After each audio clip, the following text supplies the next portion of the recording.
On the morning of November 3rd, 2012, police discovered the body of 42-year-old Thomas Wick in his basement in Howard, Wisconsin. Wick, a generous father of two who often sheltered friends, was found amid walls smeared with gang-style symbols and cryptic messages. By nightfall, detectives turned their attention to Matthew Moore and his girlfriend, Katie Heller. What they didn't know was that Matthew was already plotting to frame Katie, a scheme that would shape every twist of the investigation. This is the front window, and there's a side window, and I just sat there and I smoked a cigarette.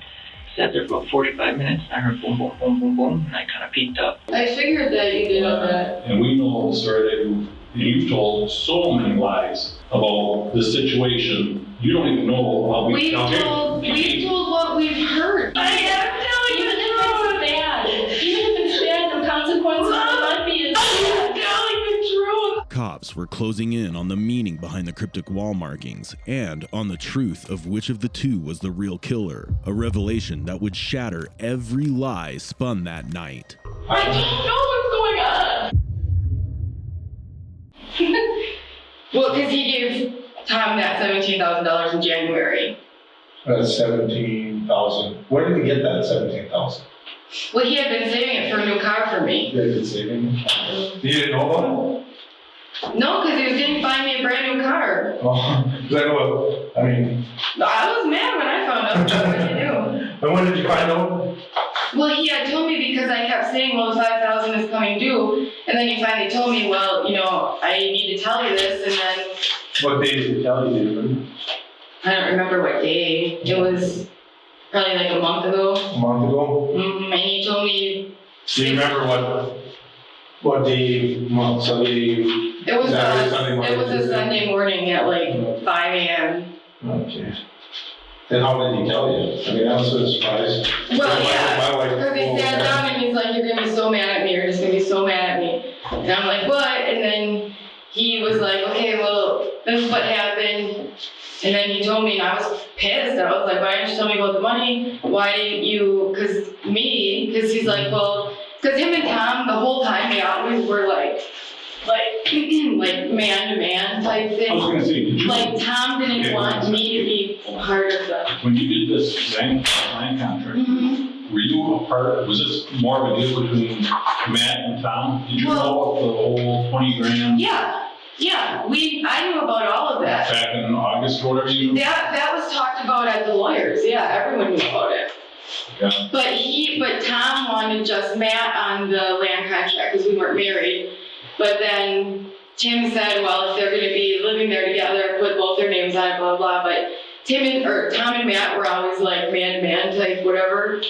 So that's why we thought Tom was in trouble because he was with that Hispanic man at Matt's work. And he didn't want me to know because Tom always got frustrated because I was like everything needs to be documented, everything needs to go through the lawyer, just because isn't that how it's supposed to be? All right. Well, we need to tell you something here. Mm-hmm.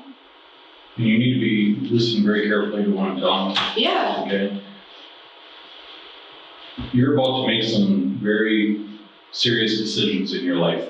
All right? Yeah. And probably more so than you will ever make for the rest of your life. Okay. Right?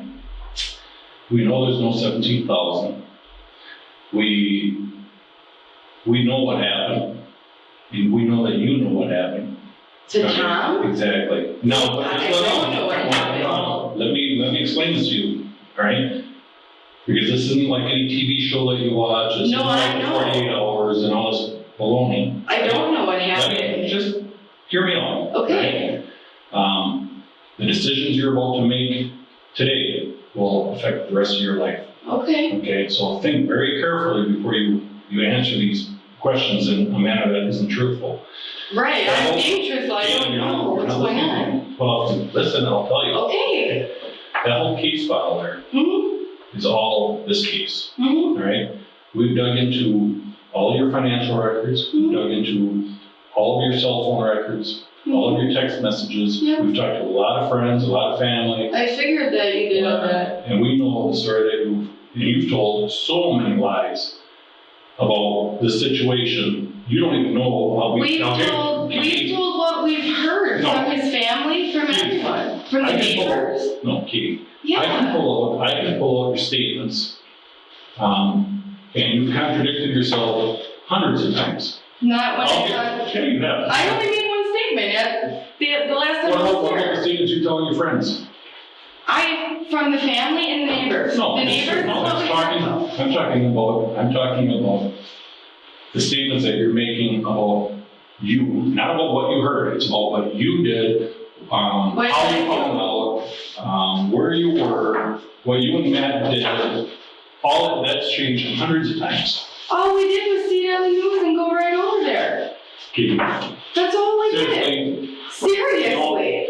Katie's voice trembles in the interrogation room as she clings to the role of a bystander. She swears she knows nothing about Thomas's death, defending the very man whose name will soon twist the investigation in ways she can't yet see. Every pause, every stumble in her story is a thread the detectives are ready to pull, and the crime that will shatter her defense. I don't think you're listening to what I'm telling you here, all right? I do. I'm telling the truth. I have nothing to hide. We saw it on the news. We called them, couldn't get the voicemail, or we kept getting voicemail. Matt left voicemails, saw it on the news, called my mom, and went over there. That is what happened. That's not what I have nothing else to say. That's what happened. Katie, okay, let me explain something to you, okay? Part of the search that we did was your text messages, okay? Part of those text messages we got, you made reference to seeing him the day before his phone. Yes, and I know that was to my friend Becky at work. And yes, I did say that. And yes, that wasn't truthful. Why? Because I just started my job. I stayed home the day after we found out because we didn't know what was going on with the house. We didn't know what was going on with Tom. We needed to find someone to talk to. Okay. And I just started my job. I wasn't going to lose it. So yeah, that was untruthful. You also made a comment that you were actually in the basement. You went over there when the contractor found them. And you were actually in the That's basement. the same thing to Becky. That was untruthful. I just needed a day off and I didn't want to get fired. I told her that was untruthful afterwards. I talked to her at work. When did you talk to her? A couple days after that day, I told her that was untruthful. And we talked to her since then, and she never mentioned that. She said, this is what she told me. Well, Okay, but Kate, hold on, let's just slow this down. that, I know, but that is untruthful 100%. Yes, it is untruthful 100%, okay? Yeah. And it's untruthful about the $17,000. Well, that I don't Because know about. we went Honestly, I back- don't. I went back and we subpoenaed the records, okay? And Records of what? all bank records. Yeah, I know. Matt said it wasn't in the bank. I don't know anything None about of the money that. was in the bank, but he didn't even have enough. You guys are living day to day, check to check, okay? We had the money to pay him the $5,000 if he went for enough Just gas. because of the bonus. That's how we were paying him. Which is, Yeah. I went back, how many years do you think I went back? Right. I didn't go back till February. I went back years, okay? Okay, And I know. I We did- got the bonuses every year. And I can show you where you spent those bonuses as fast as you got. I know, okay? but we held them until when Matt said he gave him the $17,000. No, you didn't. The bonuses disappear as fast as they go in. I can. I am going to go to Chase because You you will don't have see. to. I've got all the records. Okay, Okay, but what I'm trying to say is we had $5,000 in the account. what did Matt do? He told Because me it's more already. to this than meets the eye, okay? I don't know. Your stories, your and Matt's stories, we've gone through and The we've statement compared. that I gave to the detective was the truth. That's Okay. exactly what But it was the truth. doesn't Matt. We said For no. what did Matt say? Matt said. Matt told me the same thing that he told you that. No, we got a statement. But he's got his times and dates are probably way off. He doesn't know nothing. Well, that's what Seriously, he's saying about his it. times and dates are all So there's off. certain things that you don't screw up.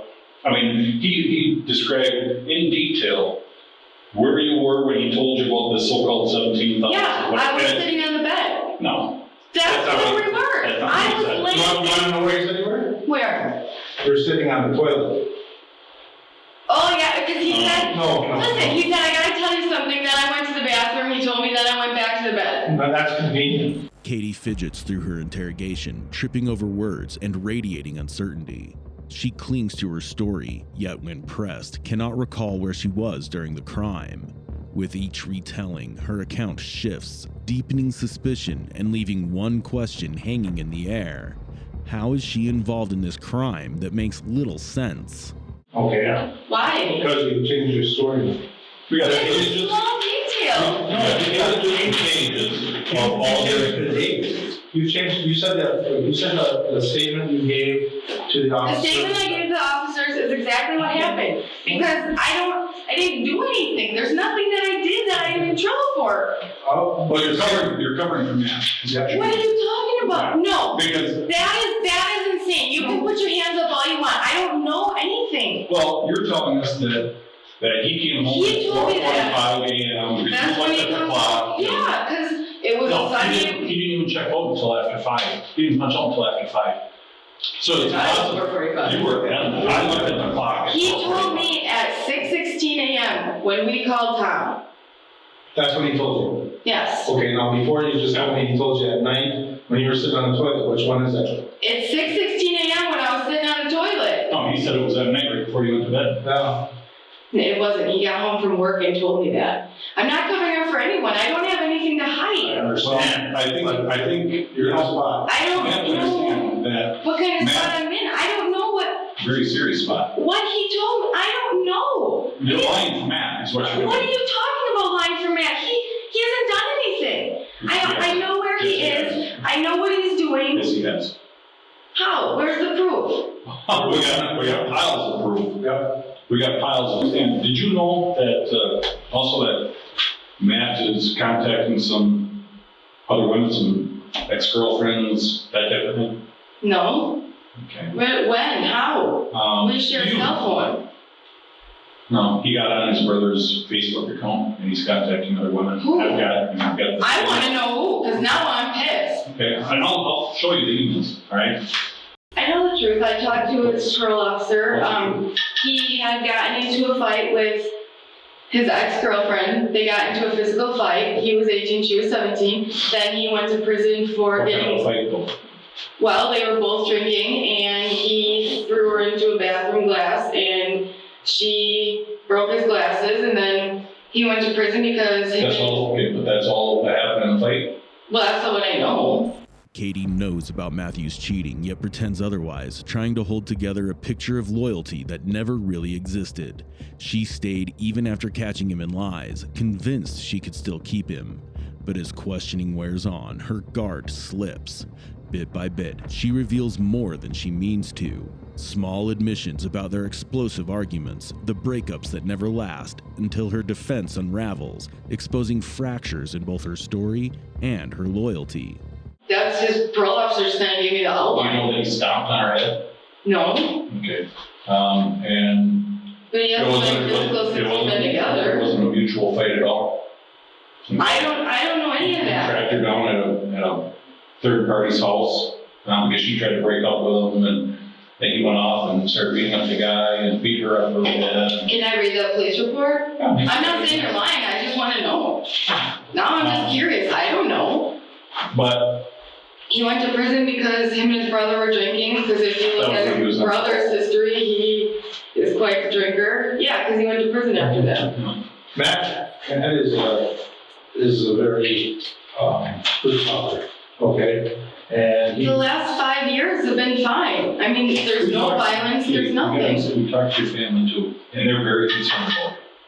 All right? But the last 3 years, they were fine. That's what they're telling me. Okay, they're not. They like him, they said. No. They are very, very concerned about you. Why? Because they can see the changes in you since the time that you started going off, man.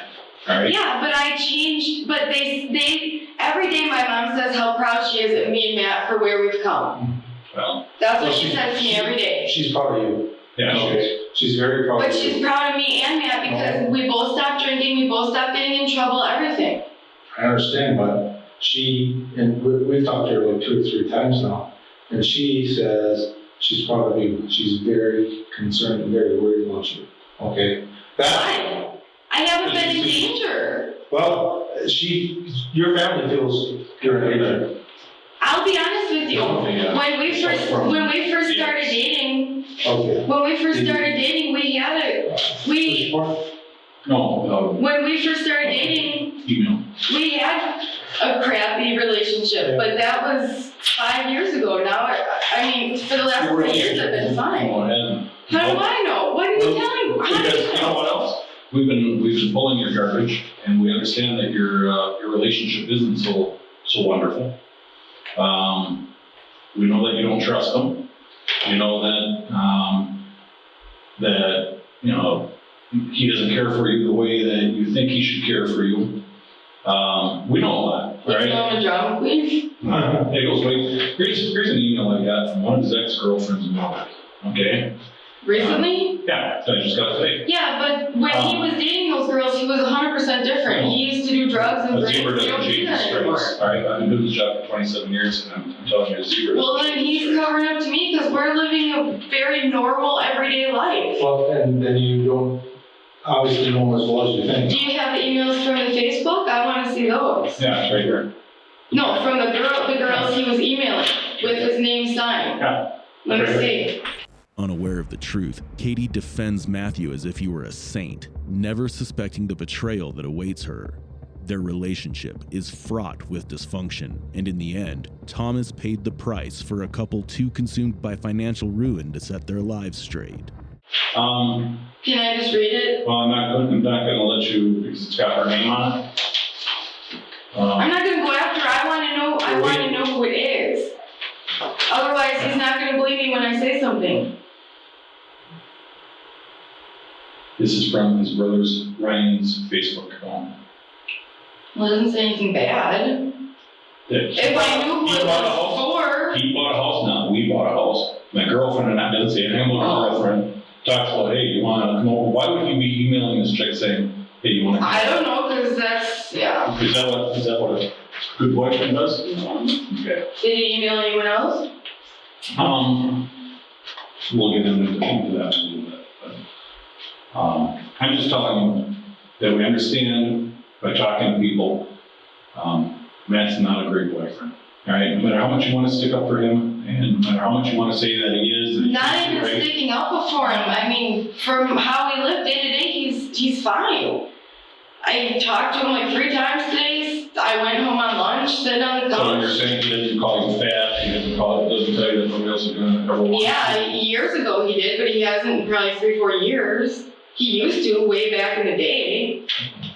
That's when, we both drank a lot, but we don't drink anymore. We haven't in years. In looking at this whole case, we looked at it, and then we looked at you. And we talked to your parents. Or we talked to your family. Okay, your sister, your mom, and we did some background to see what's going on, okay? They've all said, Katie was at one point this girl. Okay, they showed her a picture of you before you met him, okay? And described how your life was, okay? And then we go to now, okay? And we look at it and just to see the transition, okay, the transformation that you made, okay? You know what's scary? Is in talking to his other girlfriends and seeing what happened. This is the same thing. He took bright, young, attractive, beautiful young girls and he turned them into people who would lie for him, steal for him, cheat for him, people who he used and manipulated, he physically abused, turned them into drugs, okay? And that's what we see, and that's what I see with you. And you know what? I see this every day, but to see it transform this many people this way, it bothers me, okay? And that is why your mom and your dad and your sister and your family is so concerned as to what's going on here, what's going on with you. They're concerned for you. And I think they have a genuine right to be But concerned they for you. tell me every day they're happy for both of us. My mom hangs out with Matt like they're friends. Because they want you to be happy and they're concerned for your safety. But I mean, we're actually doing well. We were in a lot of trouble. We did do a lot of bad stuff, but the last 3 years we're doing well. This is the real Matthew, a man who charms, cheats, and then hides behind the women who trust him. Katie is only the latest shield. Katie fights to hold her story together, unaware that the detectives have set the stage for a devastating twist. Whoever walks in next could tip the entire interrogation and Katie's fate with a single word. And that's how a relationship is, right? We've been But through that over and all over and of a over. sudden, all of a sudden he comes up, why would he come up with that story? I don't know. Ask him. I But don't know. doesn't it bother you? I don't know.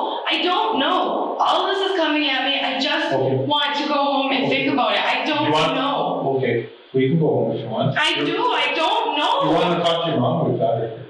No, I don't want to have it here. I want her to bring me home. Okay. I don't know what's going on. Okay, Katie, I'll go tell them. I'm stressed out because I don't know what's going on. I will go get your mom for you, okay? All I know If is you want what to- she told me.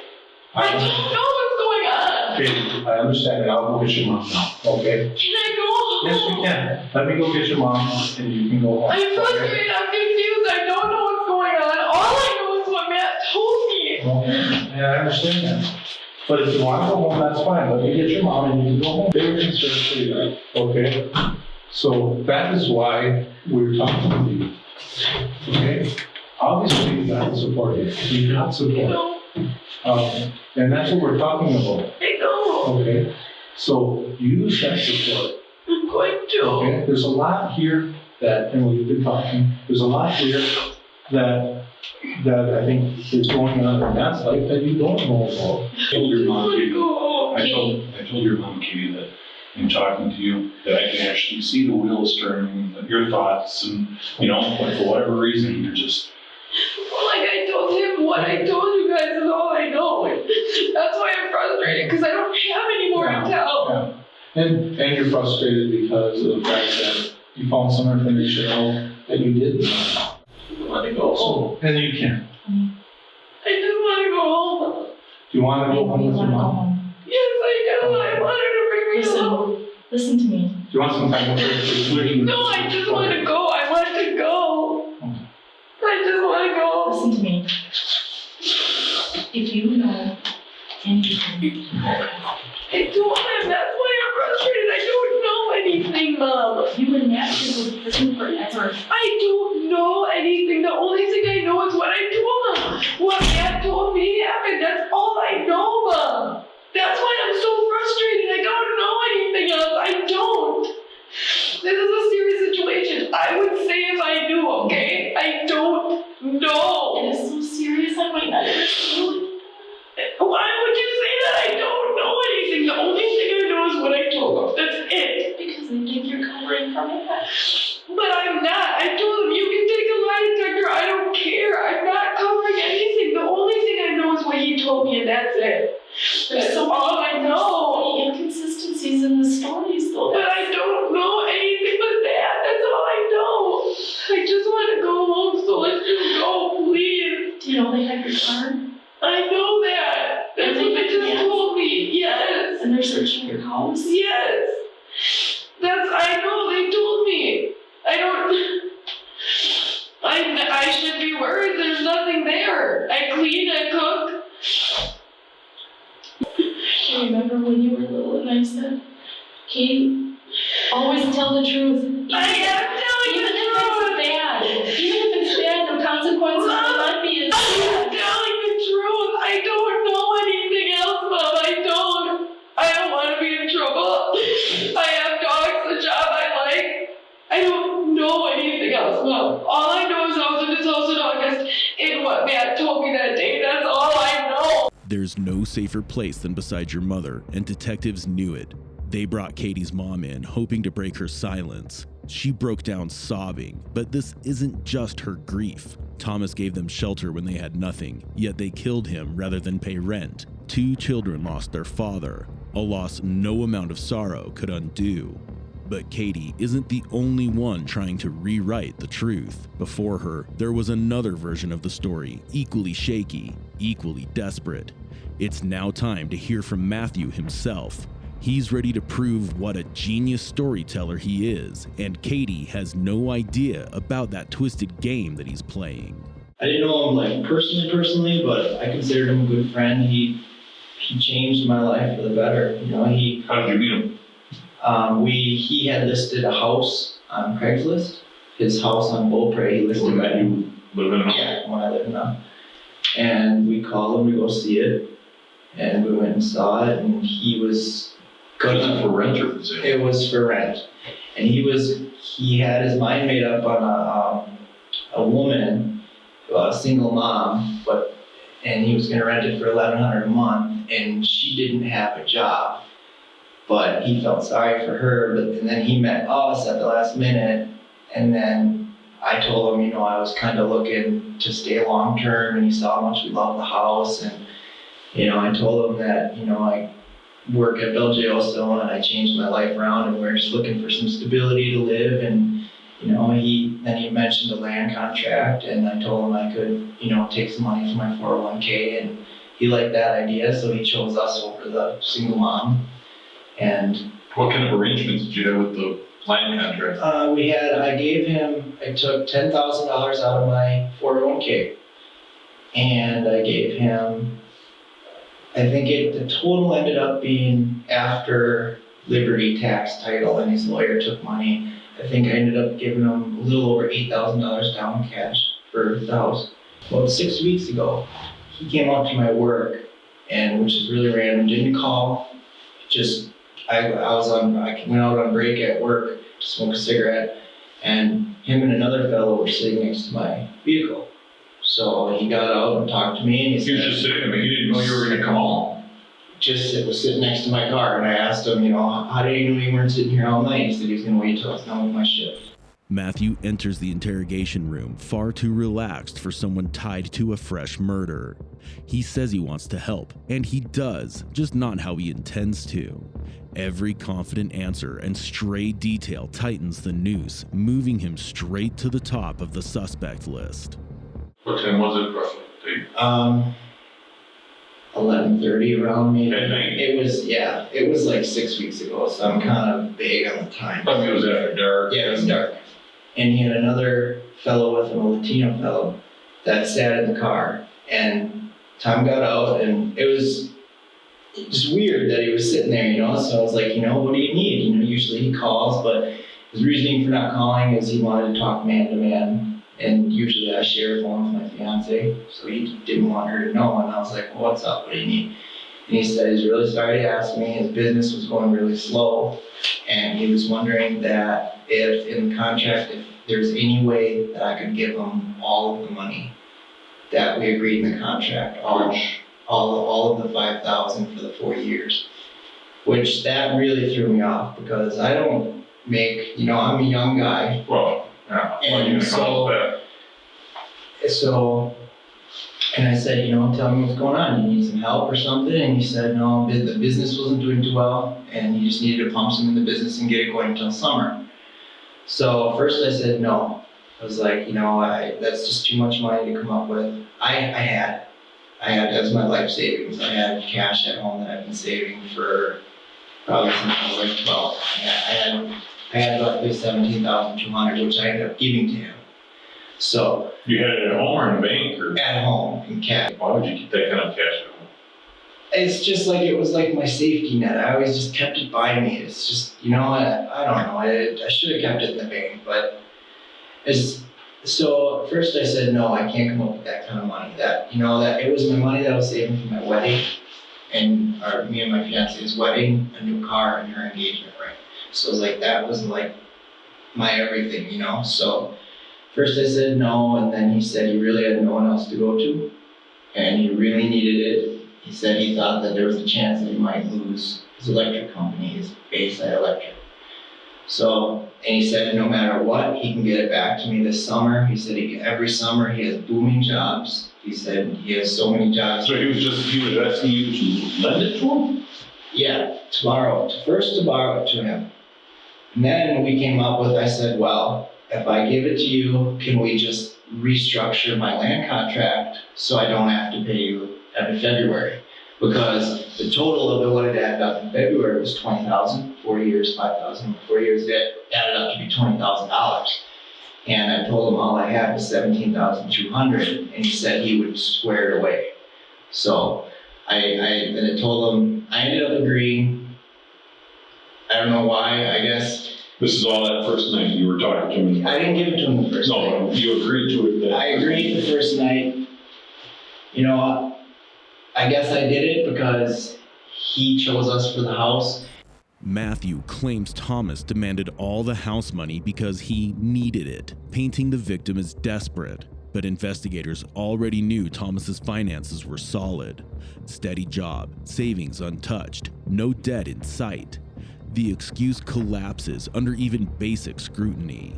Each sentence meant to justify the killing instead sketches a clearer portrait of motive, envy, greed, and the belief he could talk his way out of murder. But this is just the first of many stories Matthew will be making up to save himself. I've been turned down by so many car loans, by so many banks for help. I just felt like he helped us and put us in that house. I felt like, why not help him back? And what did his passenger say?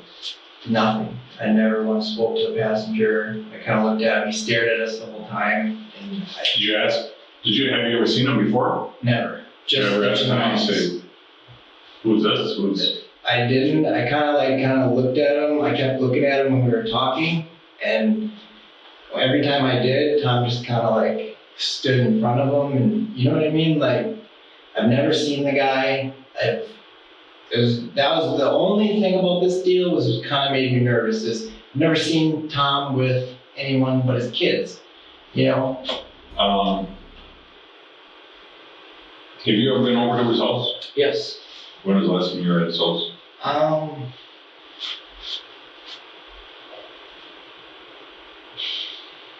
Katie and I went over there to drop off some cheese. Because I give people cheese orders. We went over there to drop off some cheese. That was about a month and a half ago. In January? Was that before or after you That gave him the was money? before. It was before I gave him the money. So maybe it was about 2 months ago we gave him a big order of El Jose cheese.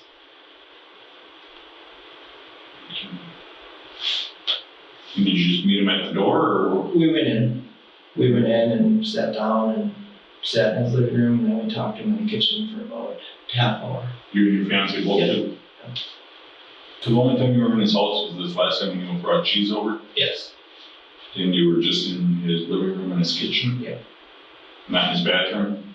No. Not in any of the bedrooms or downstairs or garage? So you don't even know what the layout looks like in the rest of the house except for the kitchen? No, I know he had a finished basement. So he's always talked about redoing his basement, finished basement. So you've never seen that? No. Matthew claims Thomas wanted a loan, yet fumbles the timeline of their last meeting. Detectives, already armed with his bank records, know the holes in his story and simply let him keep digging. With John Doe permission, detectives fully interrogate Matthew, watching his confidence crumble. His new story is even more absurd. 3 years after Thomas Wick's murder, evidence finally catches up, leading to the arrest of Matthew and his accomplice, ending their run. So let's start from the beginning when you ended up contacting Tom about the house, or however you got to the house. Like I said, about 4 months into owning a home, started seeing when I was coming home from work his car leak. Every time I never followed. Katie had already cheated on me multiple times with Anthony Sweat and Carlos Corbus. I knew, never did nothing about it, So I started seeing his car more and more in the middle of the night leaving. So I left work on a Thursday, Friday. You've seen Tom's car leave? Yes. From where? From my house. On Beaupre? Yes, sir. So right away, Katie cheated so many times already, I kind of thought, single guy. I didn't know if he's totally single, but it's like, okay, because the first time I saw it, I said, why, was Tom here? She said, yeah, he dropped off a paint can, and there was a paint can in the basement. Then I saw it again 2 days later. Why was Tom back?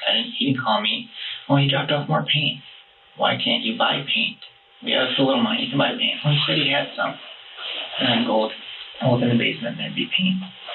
So I started checking her cell phone, and there was never anything in her cell phone, no calls, everything was always deleted. So. But this was a cell phone you guys shared, right? No. She had her own at that time? She had 2 phones. Katie had 2 phones. I just had my phone. I was always on her mom and dad's plan. Okay. So, anyway, I was trying to think, what can I do about this? After seeing his car over 20 times leave my house, I knew, a guy keeps leaving when a girl's home alone and jobless, So I thought about calling Tom and asking him. I said, no, this guy saved my life. He picked me. He sold me a home when I had 30 judgments over my head. I'm going to confront Katie for the second time. The first time, by the way, when I confronted her when she cheated, her mom and dad begged me to take her back. That's why I took her back when she was sleeping with Anthony Sweat. They did not want Katie back in the home.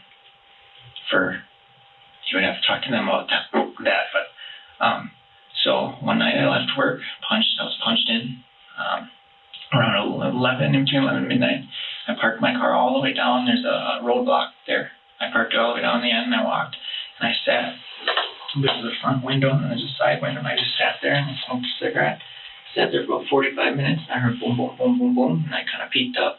Tom was walking down the master bedroom steps, buttoning his shirt, but his car wasn't anywhere. So you're outside of your Beaupre house? Outside, in my uniform, work uniform. So you just left work thinking you're going to catch him. Is that accurate? Not catch him, more... Check it out. Check, I guess, yes, catch him, I guess, see him in the act. At the John Doe hearing, Matthew reeks of desperation and attempts to frame his girlfriend. Meanwhile, Katie stays silent, never blaming him. A grim snapshot of an abuser clinging to lies and a victim trapped in loyalty. They've never been honest, and from this point forward, honesty won't save either of them. If you're not seeing, like, you know what I mean? She kept coming up with these great excuses why he was over there. So I wanted to see, okay, what are they doing if he's over there so many times? What's going on over there? So it was the nail in the coffin when he came down from the master bedroom buttoning his shirt. And then I wanted to know, so I walked around the house and his car was parked in the garage. Because none of the neighbors had ever told me that they never saw anyone coming or going or anything like that. So then they kind of told me. His car's in your garage? My garage. Okay. Next to hers. So he left that day when I stood there. I went back to work. Did he see you? No. He left. He went out the driveway, went and took a right. I don't know where he went. So I went back to work and I thought about it. What am I going to do? You know, I am cheating again for the 100th millionth time. You're used to it, you know. Mm-hmm. But my dad's worked through so many problems. I thought I could work through it and make him proud. You know, I have a wonderful job. I have a home. I can work through this. So I thought, what am I going to do? Should I go to his house and ask him when he's sleeping with my wife, or should I ask Katie? Katie's lied to me about everything. Mm-hmm. So I was like, all right, I'm going to go there again and see if they're there again. And when I went back the second time, I didn't see him, but I went in the house and I said, come on. And she was all happy. Oh, you're home early, but I was in uniform, so she was kind of skeptical. I said, come on, we're going to go for a ride. Well, when is this? The next day. This was Saturday, I believe. Saturday. So I said, come on, we're going to go for a ride. And she was happy but skeptical because I was in uniform yet. I had never come home in uniform. And she's like, why are you in uniform? And I didn't answer. I said, we're going to take a ride. So then she sat there. She said, where are we going? I said, you don't know. I got on the highway and I started going over to her. As soon as she knew when I took that exit off Woodman's, I looked at her and I said, we're going to Tom's. And then she just started bawling, crying. Well, we're not going there. Why? It's the middle of the night. And I said, you know why? You've been sleeping with him for so long. You know why? I want answers. And she said, I'm not sleeping with Tom. I'm not sleeping with Tom. And then I was yelling at her, why is the car leaving every night? I saw it. And she said, you didn't see shit. You don't know. Blah, blah, blah. I'm talking, crying. So I pulled in Tom's driveway. She sat in the passenger seat and I said, get out. I want answers. I want to see both of your faces when both you see me and how I feel that I know I put a roof over your head, paid all the bills, and you guys did this to me. I want to see the reaction of both your faces. And she's like, he's not going to answer. So I banged the doorbell like 50 times. Boom, boom, boom. You're ringing his bell. And he came and he opened the door and just looked at me and looked at her, and he started walking back to just left the door open like he knew, like something like he knew. Like what time of night is this? This was at like midnight. You don't remember what he's wearing or what he's doing? I think he had some kind of like roby thing on. I believe so, like a roby thing on or something. Color or anything? I just remember a robe thingy. That's all I remember. Matthew's confidence is completely stripped away. His story somehow keeps getting more entertaining for the detectives, so they let him keep talking. The problem is, nothing adds up. First, he says Thomas was a good man. Then, suddenly, Thomas was having an affair with Katie. Finally, he blames Katie for everything. Meanwhile, the truth is miles from his twisted tales, and his warped mind will never let him admit it. And right away, I said, you know why I'm here, Tom? I said, what do you two have to say for yourself? And Tom didn't say nothing, and she's bawling, crying her eyes out. I told you we're not doing nothing. And I said, Tom, I saw you leave my house multiple times. I know what's going on. And I thought I was going to be kind of like, well, not respected. Well, like, I thought he was going to be very smooth about it. But right away he said, who the do you think you are? Coming here to my home in the middle of the night. He said, you two stupid little kids, and just went off and off. I'm like, I have my own business. You come here and wake me up in the middle of the night, blah, blah, blah, ring my doorbell so many times. I have kids. I have my own business. I said, this is not, I wanted this to go, Tom. I said, yes, you saved my life. You put a roof over my head. Yes, you could have turned me away. But why are you sleeping with Katie? I'm not sleeping with that. I said, Tom, I saw you walk down my master bedroom steps, buttoning your shirt. He said, how? He was like standing kind of by the door to go downstairs, kind of like 5 feet away, and then we were probably about 5 feet from him. And she was about 3 to 5 to my side. All right. So I could look at him, then her to my right. Okay. So then after he started freaking out, he just went downstairs. And I looked at her and I was like, and so I followed him. And I went down there and he's standing there and he had a pistol at his side. And right away I just put my hand up. I said, that's not what I'm here for. I'm not here to fight. And he just went on, how dare you come in my home? This home's paid off.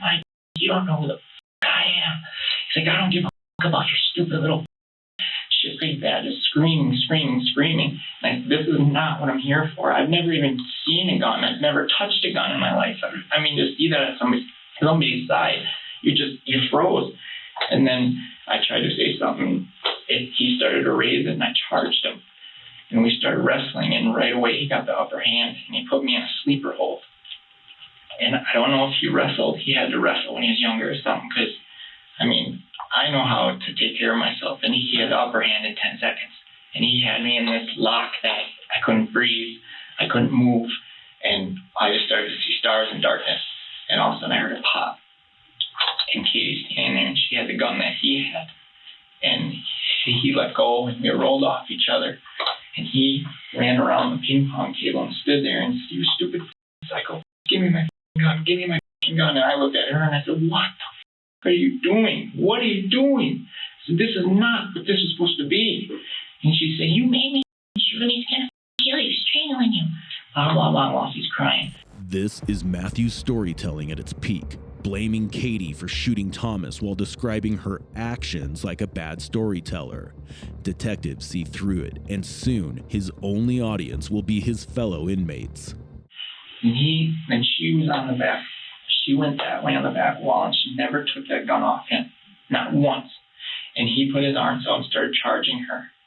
And he was just kept saying, give me my gun. That's all I remember. Give me my gun. As soon as he started moving towards her, I jumped on the ping pong table, and the ping pong table went everywhere. I don't know where. It just broke and went everywhere. And she fired 3 more times. And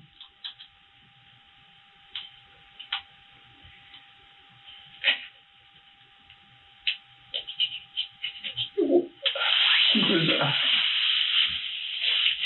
Tell me the rest.